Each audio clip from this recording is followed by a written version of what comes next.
Hi everyone, Anthony Fantano here, the internet's busiest music nerd, and it's time for a review of the new Shabazz Palaces record, Lese Majesty. This is the sophomore full-length LP of the Seattle-based hip-hop duo Shabazz Palaces, basically consisting of Palliser Lazaro, aka Ishmael Butler of Diggable Planets. In Shabazz Palaces, he raps, he produces as well. 10 Dimer 2, he produces as well, and brings various instruments to the table. He actually dropped a solo LP under the name Chimurenga Renaissance. And frequently Shabazz Palaces collaborates with another hip-hop duo from the same area by the name of The Satisfaction. They came out with a record a little while ago, reviewed it, loved it. Now, building up to this point, Shabazz Palaces has 2 really solid EPs of studio material and a full-length LP titled Black Up. It dropped in 2011. It was hip-hop, but incredibly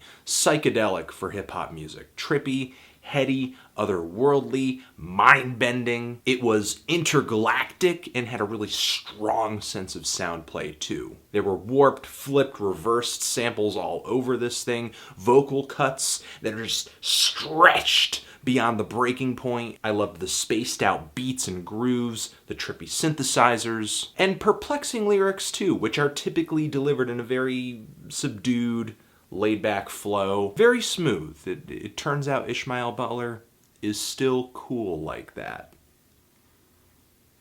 I cried with Mooch at Poppy's wake, snuck an extra slice of cake. The pigs came round and make they case. I looked them dead up in they face. I never heard of none of that. Soon's I win, so run it back. I run on feelings, fuck your facts. Deception is the truest act. There are a lot of lyrics on this record that I think are great.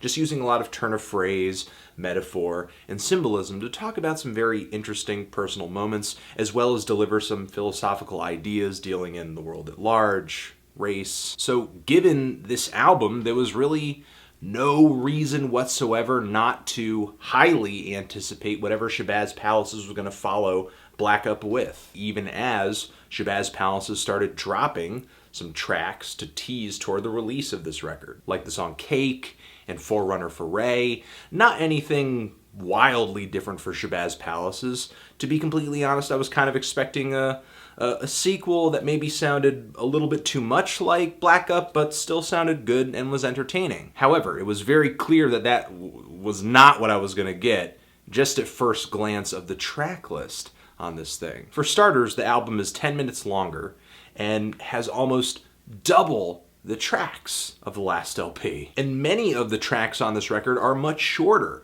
than the material presented on Black Up 2, a lot of them numbering under 1 minute or 2 minutes. And it's not that there weren't really weird, short beat change-ups and detours on Black Up. There were. It's just that when they occurred, it wasn't really its own separate track. They were worked into a pre-existing song creatively and with a mind toward the flow of the song. They weren't these sort of weird satellite standalone tracks. And because they are that here, this record feels really cluttered and unorganized and packed with filler. There are 40-second tracks on this record with not that much in the way of an interesting idea being presented, or if there is one, it sort of seems to go off a cliff as the song ends abruptly. These very short tracks are essentially left to fend for themselves and don't really do much to prove their legitimacy on their own. Some tracks on this record fade into others, like there's a bit of a segue or a link between 2 songs, so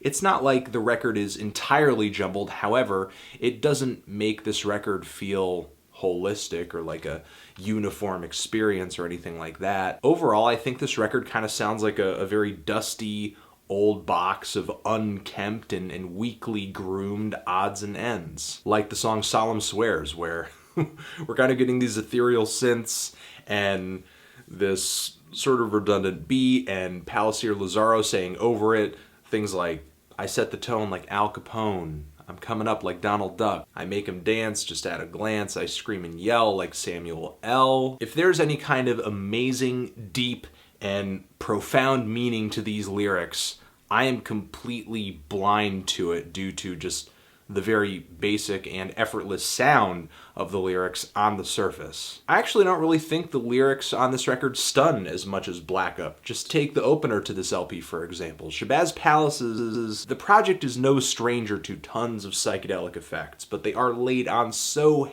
heavy on this particular track, and some others on here too, that the vocals are essentially swallowed into this ethereal, very trippy synthetic atmosphere, which I guess is a change in stylistic direction that you might be interested in.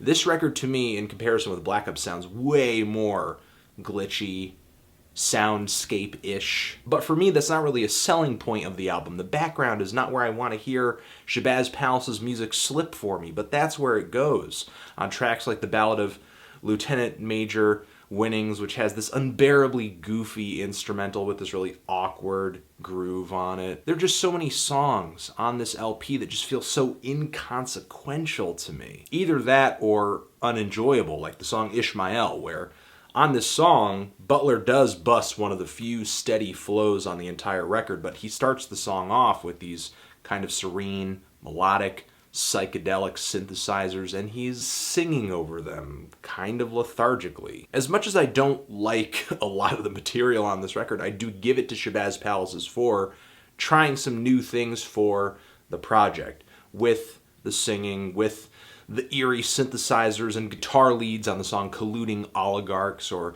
the really jagged vocal sample loops on the song They Come in Gold, or the sort of driving beat on the Mind Glitch Guitar MTMD theme TM. If there is one trend on Black Up that continues here, the song titles are still insane. Yes. Now there are some tracks on this LP that feel more fleshed out, don't just feel like a motif or a detour in the track listing. Actually could be switched out for a track on Black Up and they would have sounded good there. They wouldn't have stuck out like a sore thumb. Songs like Cake, Forerunner, FORAY, New Black Wave, They Come in Gold, and Motion Sickness. But these tracks only make up a fraction of the album. The rest of it is just so breezy and forgettable. It's like a fun house of disappointing attractions and tricks. I do appreciate that Shabazz Palaces is experimenting with this record, but with not many of the tracks here building toward anything grander or more interesting than what's initially presented at the beginning of each track. The whole thing here just feels so disjointed and unexciting. I'm feeling a strong 5 on this thing to a light 6. Transition, if you've given this LP a listen, what did you think of it? Did you love it? Did you hate it? Why? What do you think I should review next? And that's it. Anthony Fantano, Shabazz Palaces, forever.